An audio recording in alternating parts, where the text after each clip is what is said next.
Video amatir merekam detik-detik ledakan hebat saat insiden kebakaran di Jalan Muwardi, Grogol, Petamburan, Jakarta Barat. Ledakan diduga berasal dari tabung gas nitrogen di salah satu ruangan. Akibatnya 3 petugas pemadam kebakaran dan 2 petugas PPSU yang turut membantu pemadaman terluka. Para petugas yang terluka dibawa ke Rumah Sakit Sumber Waras untuk mendapatkan tindakan medis. Kebakaran diketahui berawal dari lapak barang bekas yang menyambar ke sebuah warung dan indekos. Petugas pemadam kebakaran datang ke lokasi untuk memadamkan api. Diduga kebakaran akibat korsleting listrik.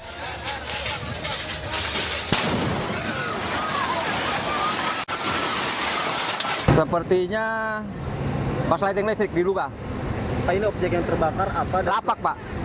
Lapak. Lapak apa, Pak? Lapak barang bekas. Selain lapak, apa yang terbakar nih, Pak? Lapak barang bekas menyambar ke sebuah toko Madura. Itu ledakan karena N2, Pak, alat untuk mengelas. Gas yang untuk mengelas itu terbakar, akhirnya anggota kita kena ledakan. Api baru berhasil dipadamkan 1 jam kemudian setelah 17 unit dan 85 personil petugas pemadam kebakaran dikerahkan ke lokasi kejadian. Dari Jakarta, Miftol Gani, Ainus melaporkan. Assalamualaikum warahmatullahi wabarakatuh. Mohon izin, Pos Pasar Kemis telah sampai di TKP Jaya 65 Ketos untuk segera diluncurkan bantuan untuk pos terluka. Terima kasih.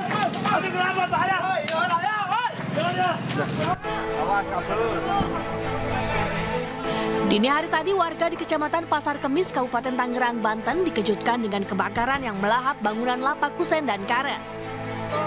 Banyaknya barang yang mudah terbakar membuat api cepat membesar hingga merambat ke rumah lainnya. Warga pun panik lantaran api berkobar nyaris ke permukiman warga yang berdekatan dengan lapak.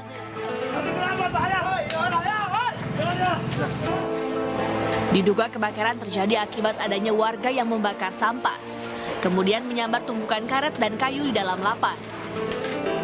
Untuk saat ini masih diinvestigasi sih, tapi kemungkinan dari saksi melihat titik api dari gubuk dan ada warga yang membakar sampah, lalu tidak dipantau, akhirnya terjadi kebakaran merambat ke limbah kusen.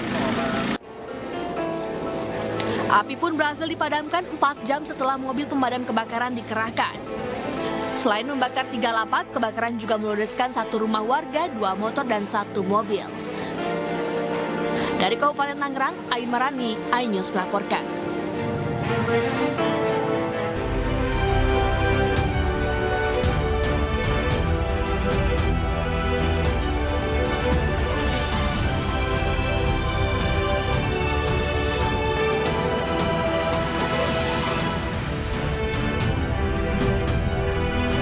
Halo, selamat siang pemirsa, apa kabar Anda hari ini? Senang sekali saya Prisa Sompodatu kembali hadir menemani Anda dalam iNews Siang. Selain 3 berita utama tadi, iNews Siang juga akan menyuguhkan beragam informasi penting lainnya.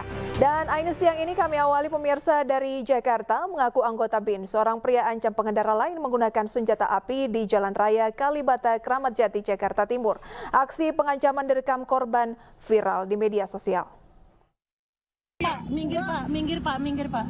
Minggir ya Pak. Astagfirullah Bapak. Pak, minggir Pak, minggir Pak, minggir Pak. Seorang pengemudi yang mengaku anggota BIN terlibat cekcok dengan pengendara lain di Jalan Raya Kalibata, Kramat Jati, Jakarta Timur. Astagfirullah Bapak. Pak, minggir. Pelaku yang emosi bahkan mengancam perekam video dengan senjata api. Astagfirullah Bapak. Pak, minggir. Cekcok berawal dari saling senggol di jalan hingga berujung pada pengancaman menggunakan senjata api. Minggir Pak, minggir Pak, minggir Pak. Minggir. Pria yang menodongkan senjata api pun diminta berhenti oleh perekam video, namun pelaku tetap melaju dan melarikan diri. Akibat kejadian ini mobil korban tergores. Sementara kasus pengancaman menggunakan senjata api ini masih diselidiki petugas Polsek Kramat Jati. Dari Jakarta, Rio Manik, iNews melaporkan. Kita beralih ke Medan pemirsa, di mana penggerbekan sarang narkoba di Kota Medan, Sumatera Utara diwarnai kericuhan. Sejumlah emak-emak berupaya memprovokasi polisi yang baru saja menangkap seorang pria diduga pengedar narkoba.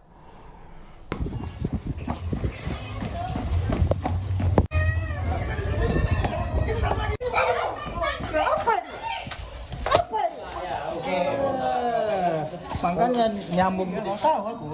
Enggak ada gua.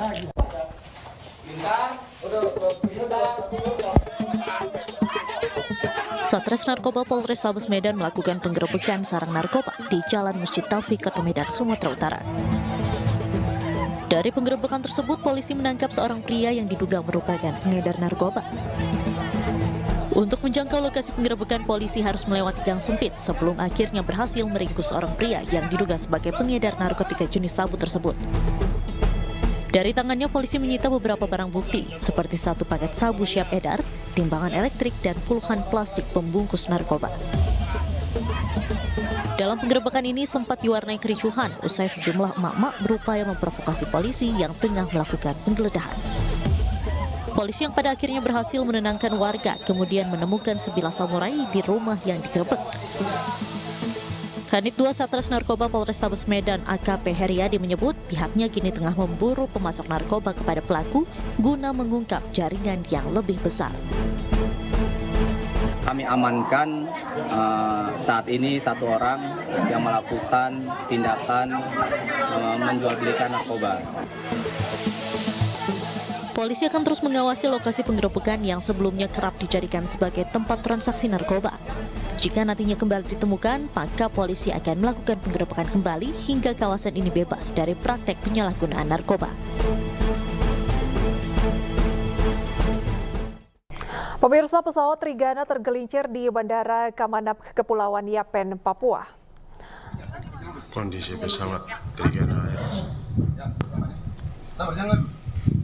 Pesawat Trigana nomor penerbangan PKYSPIL 293 tergelincir pada pukul 10:40 waktu Indonesia Timur. Pesawat Trigana tergelincir saat akan take off dari Serui menuju Jayapura. Salah satu penumpang pesawat ini diduga istri PJ Gubernur Papua, yakni Gerdina Ramses Limbo. Total ada 42 penumpang dan 6 kru yang berada di pesawat ini. Info terakhir, seluruh penumpang selamat dan berhasil dievakuasi.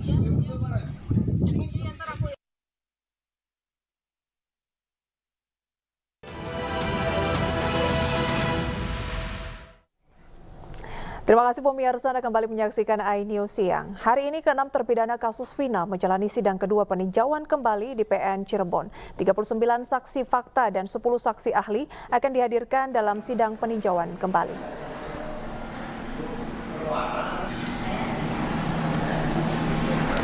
Agenda pembacaan kontra memori dilakukan secara maraton oleh sejumlah termohon atau jaksa dalam sidang peninjauan kembali yang digelar di Pengadilan Negeri Cirebon. Jaksa membacakan tanggapannya terkait pengajuan 3 novum yang sebelumnya telah dibacakan dan diserahkan ke majelis hakim dalam sidang perdana pada Rabu lalu. 3 novum ini adalah kekhilafan hakim, saksi Dede dan juga saksi Liga Akbar. Jelang sidang kedua peninjauan kembali, sejumlah keluarga dan kuasa hukum terpidana sudah berkumpul di ruang Cakra Pengadilan Negeri Cirebon. Salah satu keluarga terpidana bahkan membawa kerupuk yang diperuntukkan sebagai cemilan 6 terpidana yang akan menjalani sidang hari ini. Katanya mau nitipin ini. Itu dari siapa? Dari tetangga. Oh, dari tetangga. Tetangga peduli? Iya, sekarang mah ini sih banyak yang mendukung, banyak yang peduli. Kalau untuk menghadapi sidang pembacaan ini gimana Mbak persiapannya Mbak? Persiapannya doa aja. Doanya seperti apa nih Mbak? Ya doanya mudah-mudahan PK-nya lancar, dikabulkan. Apa sih Mbak yang membuat adik Mbak tidak bersalah? Ya emang nggak ada di... Terpidana ini pada hari ini juga setiap persidangan sebetulnya Sampai akhir, Pak? Sampai akhir. Terpidana itu akan dihadirkan pada setiap persidangan. Persiapannya sendiri apa saja sih Pak? Persiapannya kita yang pertama yang kalau mendengarkan pendapat ya kita hanya mendengarkan aja pendapat mereka nanti jaksa atas memori banding kita, memori PK kita. Lalu untuk sidang tanggal Rabu, Kamis, Jumat dan kita akan menghadirkan saksi-saksi. Saksi itu sudah kita siapkan. Saksi-saksi yang dihadirkan itu yang terkait dengan fakta dan saksi ahli. Saksi fakta itu kira-kira jumlahnya sekitar 39-an, sementara saksi ahli kira-kira. Dan pemirsa, untuk mengetahui jalannya sidang kedua peninjauan kembali ke-6 terpidana kasus Vina di PN Cirebon, Jawa Barat, kita akan bergabung bersama rekan kami Tois Gandar. Selamat siang rekan Tois, bagaimana jalannya sidang peninjauan kembali di sana? Ya, selamat siang Rizka dan juga pemirsa. Dapat kami informasikan saat ini saya berada di salah satu pengadilan negeri Kota Cirebon, Jawa Barat, di mana pada sidang TK ke-6 terpidana ini dalam sidang yang dibacakan pada kontra memori PK yang dibacakan oleh jaksa penuntut umum pada siang hari ini diskor selama 2 jam. Penskoran ini dilakukan karena pada sidang kali ini juga tidak dihadirkan ke-6 terpidana, sehingga pihak kuasa hukum meminta agar dihadirkan dalam persidangan tersebut. Jalannya sidang juga dilakukan yang direncanakan pada jam 10 pagi tadi, namun sidang dilakukan pada pukul jam 10.30. Lantaran kondisi ini juga tidak dihadirkannya ke-6 terpidana tersebut di Pengadilan Negeri Kota Cirebon, Jawa Barat, di mana pada penskoran ini akan dilakukan pada pukul jam 13.00 siang nanti, dan pada sidang pada pukul 1 nanti juga akan dihadirkan ke-6 terpidana tersebut. Namun pada pagi tadi tidak dihadirkannya ke-6 terpidana, sehingga membuat kuasa hukum dari terpidana memohon agar kasus tersebut juga disidangkan dalam kasus PK pembunuhan Vina dan Eki tersebut. Dan nampak terlihat juga seperti di layar kaca pemirsa dan juga pemirsa, sidang kali ini juga diskor selama 2 jam, mengingat tidak dihadirkannya ke-6 terpidana. Namun juga dapat kami informasikan pada pukul jam pagi tadi juga pihak keluarga sudah mendatangi dan menunggu anak dan kerabatnya untuk sehingga dapat dihadirkan dalam persidangan pembunuhan Vina dan Eki pada tahun 2016 silam lalu. Dan dapat kami informasikan juga dalam sidang PK ke-6 terpidana ini ada 11 novum yang diantaranya tentang kebohongan peristiwa, di mana dalam kebohongan peristiwa tersebut dengan adanya kasus pembunuhan ini tidak adanya peristiwa pembunuhan, namun peristiwa ini hanya dilakukan dengan kecelakaan tunggal. Lalu juga penyiksaan tanpa pendampingan. Dalam pendampingan tersebut juga pada sidang 2017 lalu juga tidak didampingi pada kuasa hukumnya. Lalu tidak adanya fakta peristiwa seperti fakta-fakta apa yang menjadi penyebab pembunuhan Vina dan Eki tersebut terjadinya pembunuhan. Dan menurut kuasa hukum dan keluarga juga dengan ada pembunuhan Vina dan Eki ini murni kecelakaan, tidak adanya pembunuhan tersebut. Lalu dengan adanya pembacaan 3 kontra memori yang dibacakan jaksa penuntut umum juga ada 3 memori yang salah satunya satu kehidupan hakim dan kedua kesaksian Dede dan ketiga dan saksi Liga Akbar, seperti itu. Baik rekan Tois, terima kasih atas laporan Anda. Kami akan pantau terus ya perkembangan dari Pengadilan Negeri Cirebon. Selamat bertugas kembali. Pemirsa, keracunan massal menimpa puluhan siswa SMP IT Cahaya Madani di Kabupaten Pasaman, Sumatera Barat. Mereka mengeluhkan pusing, mual hingga muntah-muntah usai mengkonsumsi makanan dari pihak sekolah. Mencet, apa enggak parananya dong?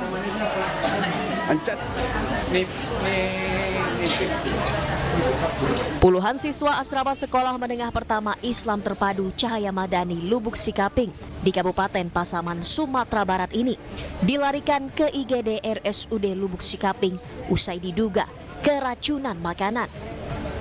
Para siswa mengeluhkan pusing, mual, sakit perut hingga muntah-muntah setelah menyantap makanan yang disediakan pihak sekolah.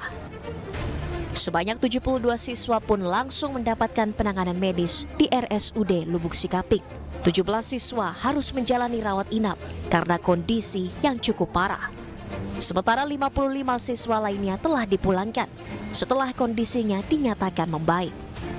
Sudah tidak pusing lagi, ya tidak mual lagi, cuman tinggal mereka pemulihan di rumah untuk tidak pusing dan mual, sudah diberikan obat juga untuk dibawa pulang.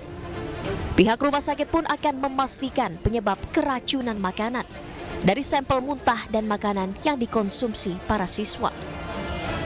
Dari Pasaman, Sumatera Barat, Ari Yohanes, iNews melaporkan.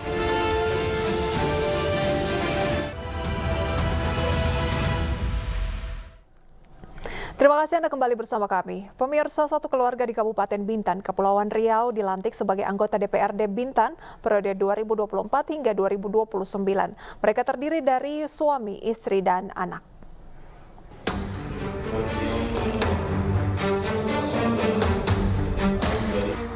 Satu keluarga yang terdiri dari ayah, ibu, dan anak resmi dilantik sebagai anggota DPRD Bintan Kepulauan Riau periode 2024-2029.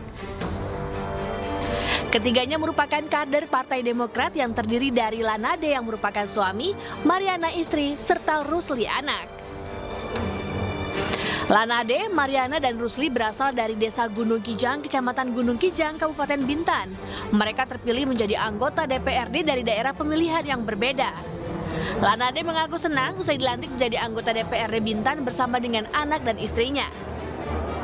Alhamdulillah, saya senang bahwa bisa dilantik bersama istri saya dan anak saya. Nah, kalau saya sih di dapil 3, sedangkan istri dapil 1, anak dapil 2. Dari Partai Demokrat, Pak? Dari Partai Demokrat. Tentunya kami senang. Mudah-mudahan nanti ke depannya bisa kami bekerja dengan yang amanah untuk Pak, aspirasi masyarakat. Sebelumnya nyangka nggak Pak sampai terpilih gitu? Sebelumnya nyangka nggak? Nggak nyangka. Nggak nyangka ya?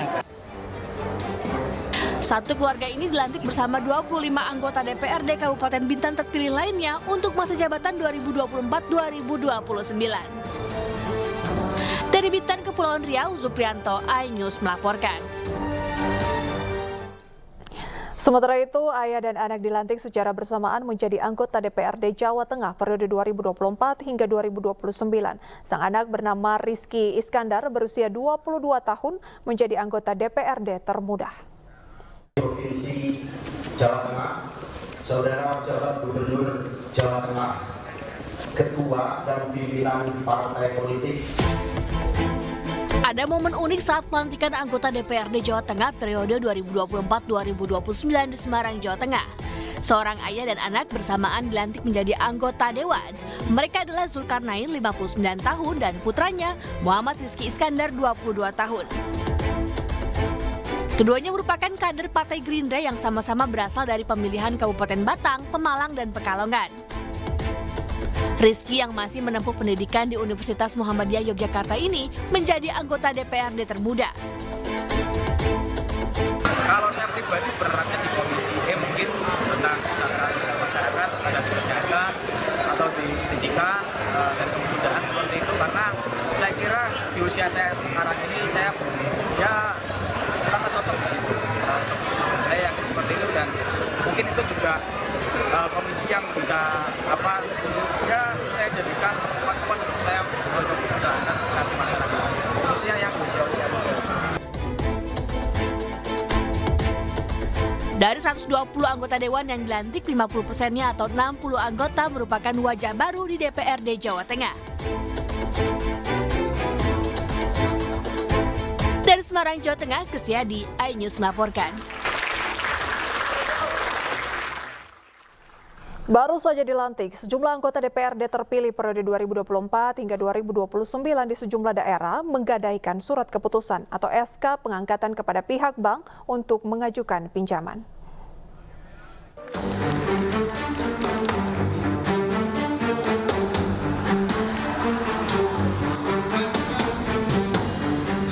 Belum genap 1 bulan dilantik, sejumlah anggota DPRD di sejumlah daerah menggadaikan surat keputusan pengangkatan ke bank untuk mendapatkan pinjaman. Di Kabupaten Pasuruan diketahui 4 anggota DPRD terpilih periode 2024-2029 meminjam uang ke Bank Jatim cabang Pasuruan. Besaran pinjaman yang diajukan bervariasi, berkisar antara 500 juta hingga 1 miliar rupiah setiap orang. Saat dikonfirmasi, PLT Ketua Sekwan DPRD Kabupaten Pasuruan mengatakan bahwa melakukan pinjaman kepada pihak bank dengan menggadaikan SK tidak melanggar regulasi.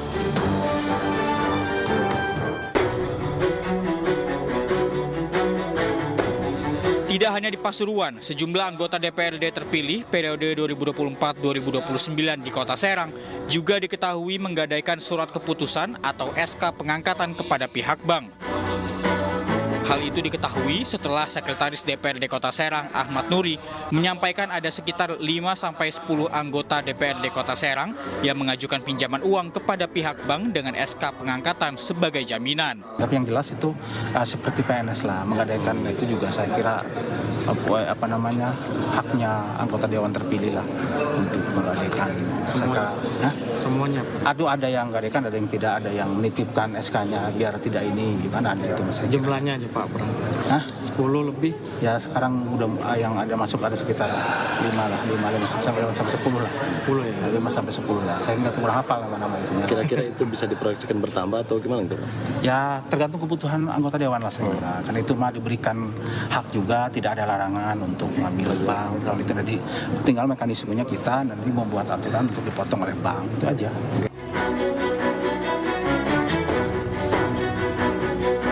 Ramainya fenomena menggadaikan SK untuk memperoleh pinjaman dalam jumlah besar yang akan dilunasi selama maksimal 5 tahun dengan cara mencicil dianggap menjadi hal yang wajar bagi sejumlah anggota dewan.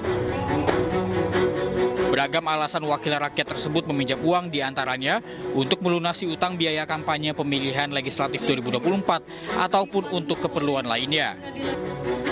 Dari Pasuruan dan Serang, Jaka Samudra dan Mahesa Apriandi, iNews melaporkan. Kita ke pasangan bakal calon gubernur dan wakil gubernur Jawa Tengah Ahmad Lutfi dan Taci Yassin menghadiri deklarasi tim pemenangan Pilkada Jateng 2024 di Majapahit Convention Ballroom, Semarang, Jawa Tengah.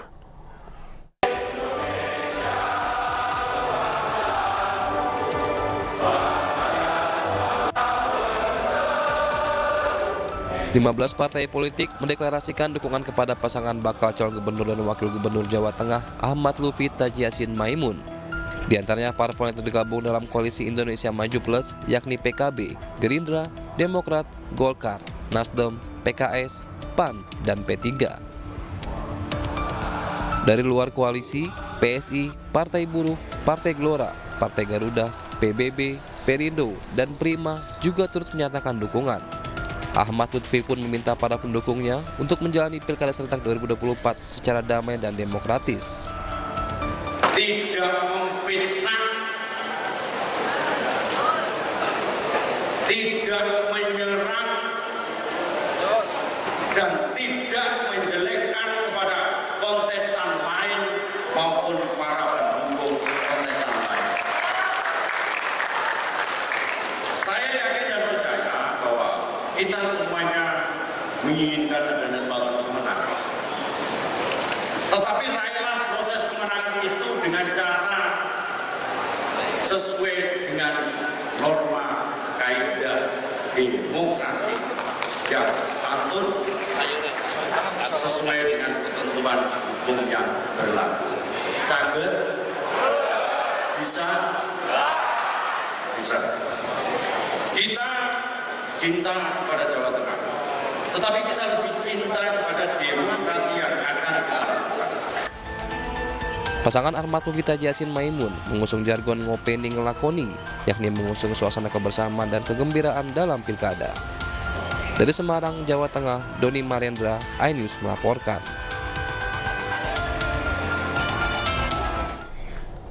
Selanjutnya, pasangan bakal calon gubernur dan wakil gubernur Jawa Tengah, Andika Perkasa dan Hendrar Prihadi, menyapa kader PDI Perjuangan di Rembang, Jawa Tengah. Keduanya mengikuti rapat kerja cabang khusus menyambut Pilkada serentak 2024.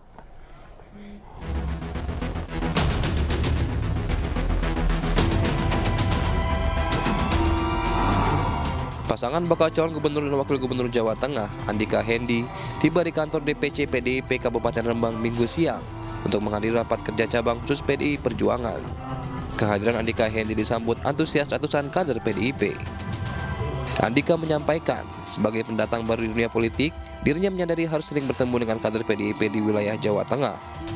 Meski belum pernah bertugas di Jawa Tengah selama menjadi anggota TNI, Andika menyebut memiliki kewenangan tersendiri pada sejumlah tempat di Jawa Tengah. Andika Hendy pun akan tetap berusaha maksimal dalam meraih dukungan warga Jawa Tengah di Pilkada 2024. Bang punya prestasi yang nyata karena dalam pemilihan legislatif kemarin suaranya bertambah. Itu adalah sebuah prestasi. Optimis Pak ya? Saya optimis. Terima kasih Pak ya. Andika juga menyarankan kader PDIP untuk memanfaatkan teknologi informasi dalam menjawab pertanyaan masyarakat mengenai sosok pasangan Andika Hendy. Dari Rembang, Jawa Tengah, Musyafa, iNews melaporkan.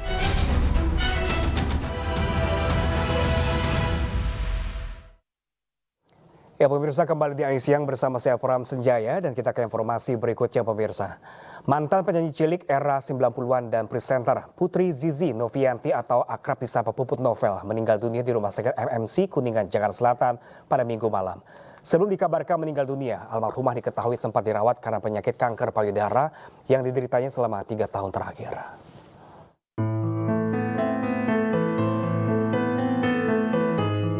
Kabar duka datang dari dunia hiburan tanah air. Mantan penyanyi cilik era tahun 90-an sekaligus presenter Putri Zizi Novianti atau yang dikenal sebagai Puput Novel meninggal dunia di usia 50 tahun. Artis kelahiran 31 Agustus ini telah malang melintang di dunia hiburan sejak kecil hingga akhir hayatnya. Puput Novel memiliki 36 album serta membintangi sejumlah sinetron dan film. Karangan bunga dari berbagai kalangan berdatangan ke rumah duka di Jalan Raden Fatah 3 nomor 7, Kebayoran Baru, Jakarta Selatan, Minggu malam. Selain dari kolega, karangan bunga juga datang dari Dewan Pimpinan Pusat Partai Golkar dan beberapa politisi.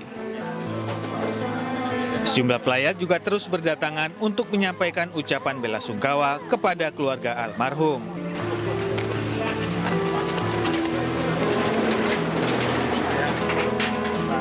Puput Novel menghembuskan nafas terakhirnya dalam perawatan medis di Rumah Sakit MMC Kuningan, Jakarta Selatan Minggu malam. Sebelumnya, kondisi kesehatan Puput Novel mulai turun sejak 4 hari lalu.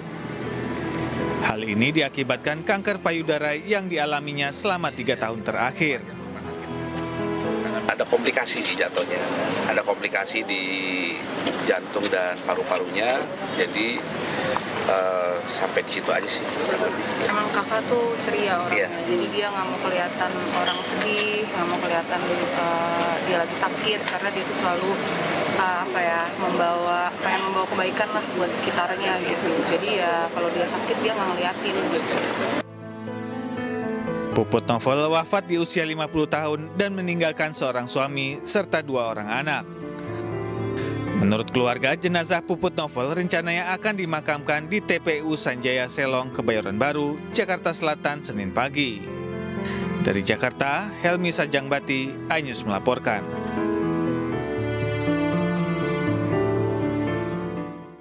Kita ke informasi lain pemirsa. Pemprov DKI Jakarta bersama dengan PJ Gubernur Heru Budi Hartono meninjau uji coba makan gratis bergizi di SDN 01 Manggarai dan SMPN 03 Manggarai, Jakarta Selatan.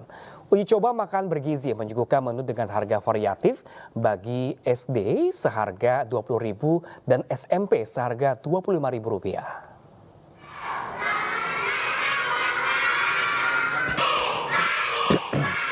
Pemprov DKI Jakarta melaksanakan uji coba makan gratis bergizi di SD 01 Manggarai dan SMPN 03 Manggarai. Uji coba ini sudah dilaksanakan secara bergantian di wilayah Jakarta lainnya kecuali Timur dan Kepulauan Seribu. Pelaksanaan uji coba makan gratis bergizi ini akan segera dilaksanakan secara serentak di seluruh sekolah setelah semua wilayah mendapatkan kesempatan uji coba. Saat ini, anggaran yang disediakan Pemprov untuk makan gratis bergizi ini berkisar di Rp20 hingga Rp25.000. Dengan adanya uji coba ini akan menjadi evaluasi kembali bagi pemerintah.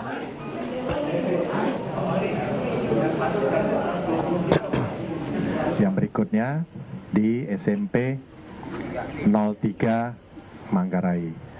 Kelihatannya yang di SMP tidak masalah. Menunya adalah nasi, beef teriyaki sama sayur ya, sama salad, sayur sama pisang. Semuanya berjalan dengan baik. Yang menu di SMP semua habis. Tinggal kami sudah 1 bulan lebih ini memberikan uji coba makan gratis khusus SD dan SMP hari ini. Kelihatannya yang harus menjadi perhatian kami para guru adalah di SD, terutama kelas 1, kelas 2. Menunya harus habis, karena menu itu kan asupan gizi yang kita berikan, kalori gizi. Kalau tidak habis kan percuma juga. Ada juga yang dia bilang, saya mau bawa pulang, mungkin sudah makan, tapi rata-rata tadi belum makan juga sih. Ya, pemirsa, musim kemarau berkepanjangan membuat warga di Gunung Penawen, Cilegon, Banten 2 bulan dilanda kekeringan. Bahkan warga harus ambil air bersih dengan berjalan kaki 1 kilometer.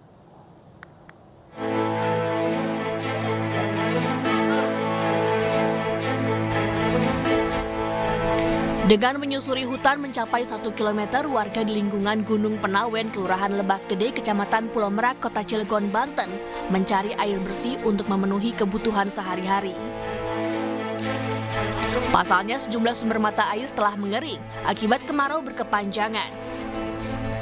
Untuk tetap bertahan, warga terpaksa memanfaatkan aliran sungai mengering untuk mendapatkan air bersih. Di sini, warga bergiliran mengisi wadah yang mereka bawa. Bahkan untuk sampai terisi penuh, warga harus menunggu hingga 3 jam. Tak jarang air dengan kondisi keruh pun tetap diambil warga karena menipisnya sumber air bersih. Bulan lah, bulan ini, jadi boleh 2 bulan ini. Kalau untuk memenuhi kebutuhan itu kayak gimana, Bu? Ya gimana ya? Nyarinya ke hutan kayak gini ya? Gak ke hutannya ke sini. Banyak sih airnya mah, ada yang dekat. Tapi udah kayak gini. Biasanya mah aku nggak ke sini. Dekat kuburan ada. Ini sumurnya berarti bekas aliran sungai gitu ya, Bu ya? Iya. Cukup, Bu, kalau untuk memenuhi kebutuhan, Bu? Dicukup-cukupin aja. Siapa yang dulu gitu, ntar habis udah dapat gantian. Infonya bisa nunggu sampai malam juga, Pak ya? Iya, dari semenjak habis maghrib itu. Kadang sampai jam 2 baru dapat. Paling ada bantuan juga, kadang semobil. Kemarau berkepanjangan juga berimbas pada puluhan hektar lahan pertanian masyarakat Desa Moyo, Kabupaten Sumbawa. Kondisi lahan pertanian padi dan jagung milik petani kini layu, lantaran tidak meratanya sistem pengairan irigasi dari bendungan Batu Bulan. Dalam beberapa bulan terakhir, seluruh wilayah Kabupaten Sumbawa mengalami kekeringan. Memang sebelum kita menanam ini, kita konfirmasi dulu ke petugas P3A. Kemarin kita dapat jawaban tanam padi, kita petani ikut tanam padi. Tapi ya. Kita beralih ke informasi lainnya, pemirsa. Mulai Selasa besok, Presiden Jokowi akan berkantor di Ibu Kota Nusantara IKN, Kalimantan Timur, selama 40 hari hingga 19 Oktober mendatang.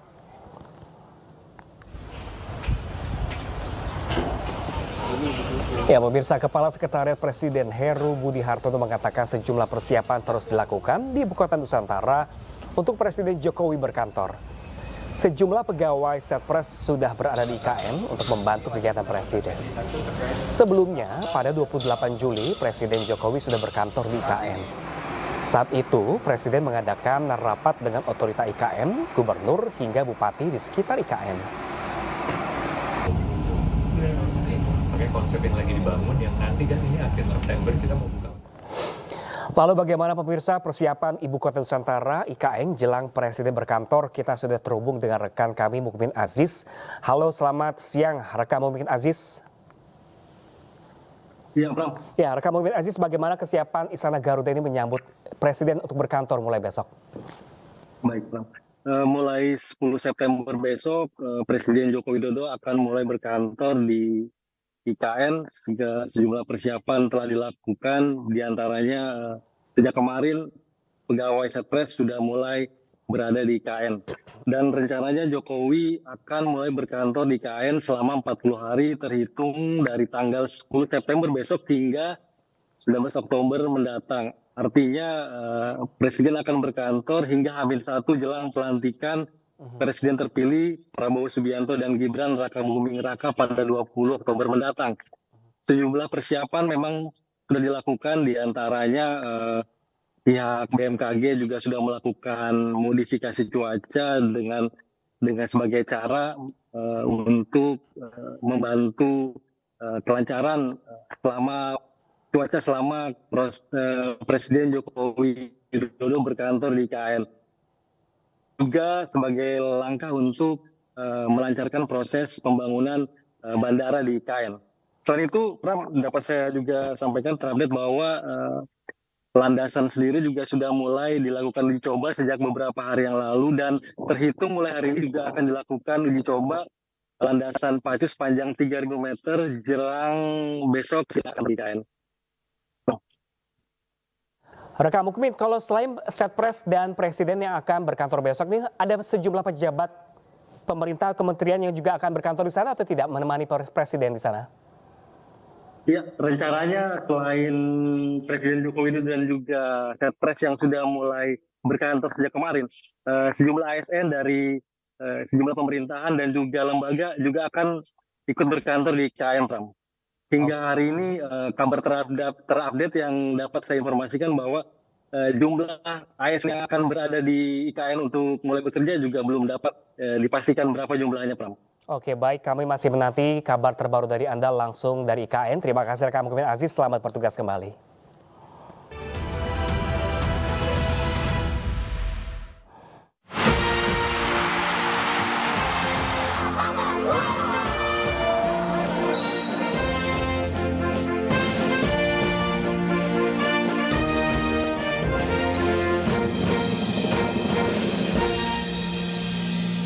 Ya, pemirsa, kita buka dari informasi Pekan Olahraga Nasional ke-21 dari cabang olahraga sepak bola putra, di mana tim Sulawesi Tengah meraih kemenangan atas tim Jawa Tengah.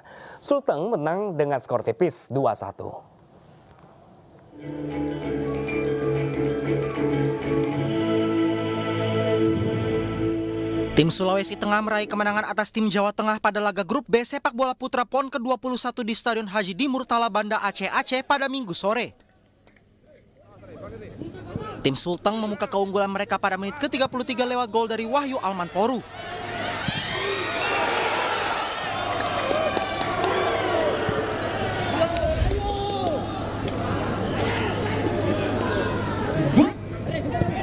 Tim Sulteng kemudian menggandakan keunggulan pada babak kedua, tepatnya pada menit ke-85 lewat Muhammad Adrian.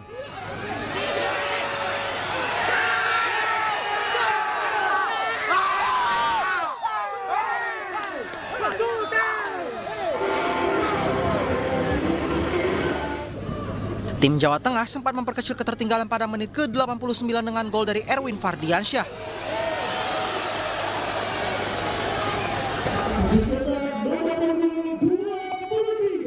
Taka kemudian menimpa tim Sulteng usai Nadil terkena kartu merah dari wasit. Meski begitu, tim Sulteng menang dengan skor akhir 2-1. Hasil ini membuat peluang tim Sulteng ke-8 besar semakin terbuka, sedangkan bagi Jateng, kekalahan ini membuat mereka dipastikan tersingkir karena tidak sekalipun meraih kemenangan di laga grup B.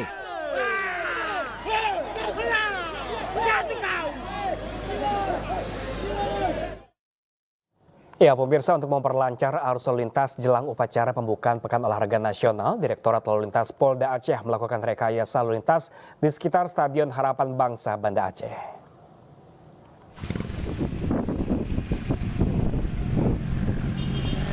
Adapun akses jalan yang dialihkan meliputi Jalan Malikus Saleh, Jalan Lampenurut arah ke stadion. Pengalihan ini dilakukan mulai pukul 14 hingga pukul 23 waktu Indonesia bagian Barat. Sementara pemirsa, untuk kendaraan yang diizinkan melintas yakni kendaraan VVIP dan tamu yang memiliki undangan resmi. Polisi lalu lintas juga melakukan persiapan untuk mengatur rekayasa lalu lintas di beberapa persimpangan jalan.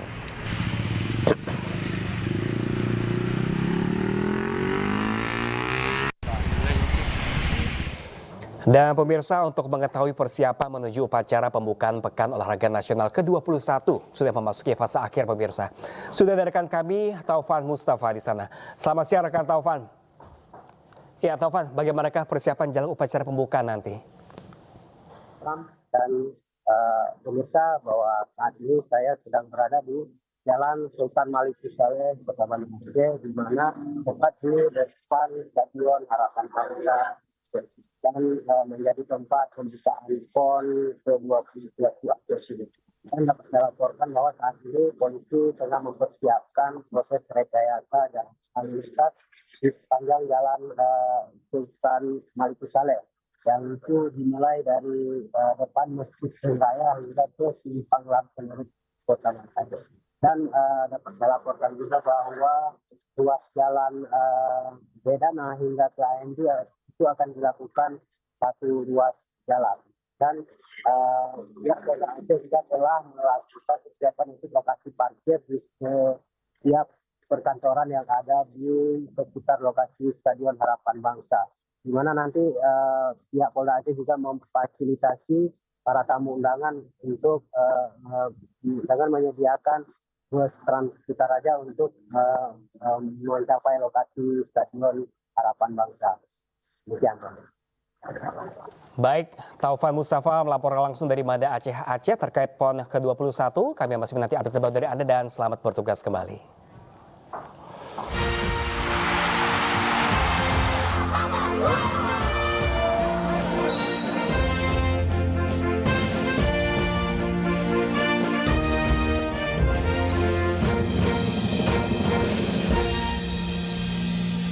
Kita beralih ke informasi lain, pemirsa. Pesawat Trigana tergelincir di Bandara Kamanap, Kepulauan Yapen, Papua.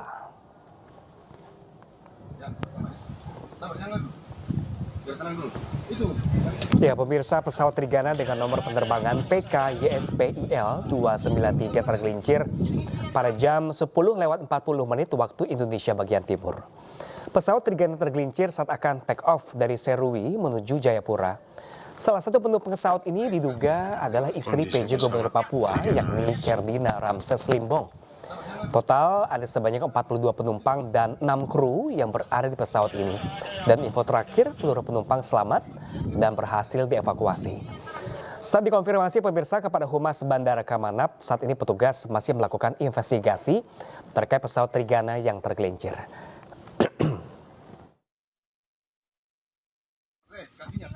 Kondisi pesawat Trigana Air. Dan pemirsa, untuk mengetahui info terkini terkait pesawat Trigana Air tergelincir di Kepulauan Yapen, Papua, pemirsa sudah rekan kami Mesak Kamaria langsung dari RSUD Waina Kawini. Halo, selamat siang rekan Mesak. Ya, selamat siang pemirsa.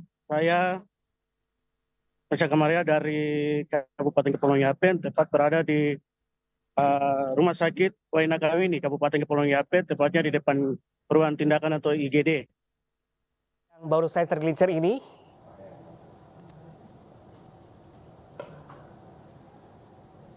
Halo? Ya, rekan Mesak, pasca pesawat tergelincirnya bagaimana kondisi para penumpang di sana? Iya, sejak pagi tadi jam 10:45 hendak mau take off dari Bandara Kamanap, Stefanus Romel Kamanap, pesawat Trigana Air PKY 42500 tergelincir. Namun tidak ada korban jiwa. Saat ini data terupdate telah melakukan evakuasi atau penanganan kepada 41 penumpang. Dan untuk diketahui bahwa Ibu Kerdina atau istri dari pejabat Gubernur Provinsi Papua sudah mendapat penanganan khusus dan puji Tuhan tidak mendapatkan luka atau sebagainya, dan 41 penumpang telah dilakukan penanganan tepat di Rumah Sakit RSUD Serui. Oke, baik rekan Mesak, baik berarti artinya tidak ada penumpang yang terluka berat di sana. Terima kasih rekan Mesak langsung dari RSUD Waina Kawini melaporkan atas informasi pesawat Trigaya Air yang tergelincir. Terima kasih dan selamat bertugas kembali rekan Mesak. Ya pemirsa, Wakil Menteri Pariwisata dan Ekonomi Kreatif Angela Tanusudibio turut menghadiri rapat kerja dengan Komisi 10 bersama Menparekraf Sandiaga Uno di gedung DPR MPR Jakarta Pusat. Selain program guna memperkuat sektor parekraf di tanah air, Kemenparekraf juga mengajukan penambahan anggaran untuk tahun 2025.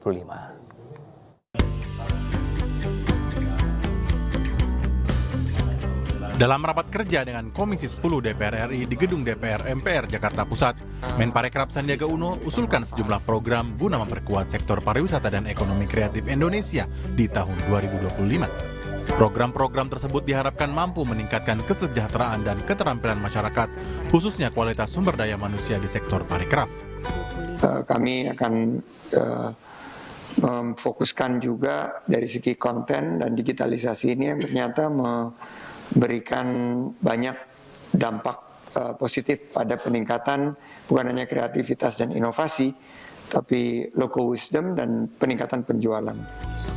Sementara untuk memfasilitasi program pembangunan pariwisata berkualitas dan berkelanjutan di tahun 2025, Menparekraf Angela Tanusudibio yang juga Ketua Umum Partai Perindo menekankan pentingnya penambahan pagu indikatif anggaran sebesar 3 triliun rupiah. Hal ini sebagai upaya untuk mengawal rancangan rencana kerja pemerintah tahun 2025 di mana sektor parekraf diarahkan sebagai agenda pembangunan transformasi ekonomi. Program pariwisata dan ekonomi kreatif tahun 2024 yang dipertahankan dan akan berlanjut di tahun 2025 dari seluruh satuan kerja yang telah menyesuaikan program pembangunan pariwisata berkualitas dan berkelanjutan dan penguatan ekosistem ekonomi kreatif berbasis kekayaan intelektual. Komisi 10 DPR RI mendukung penuh rancangan kerja Kemenparekraf serta akan mendorong usulan tambahan pagu indikatif tahun anggaran 2025 Kemenparekraf sebesar 3,5 triliun rupiah dalam rapat Badan Anggaran DPR RI. Tim Liputan iNews melaporkan.